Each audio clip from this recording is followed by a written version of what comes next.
अस्सलामुअलैकुम guys and welcome to my first vlog.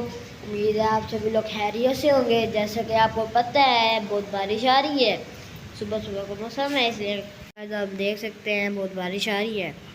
अभी हमें पता तो नहीं है ना, मैं स्कूल जो है ना, अगर बारिश रुके तो जाएंगे वरना तो नहीं। बहुत बारिश आ रही है। ओके गाइस, मैं ना आपसे थोड़ी देर तक तो मुझे काम याद आ, मैंने काम कर लिया है। अब आया हम अंदर चलते हैं ज़रा। ओके गाइस, अब हम अंदर जा रहे हैं गाइस, मेरे कमरे में, मतलब रूम में। अभी सारा नीर है।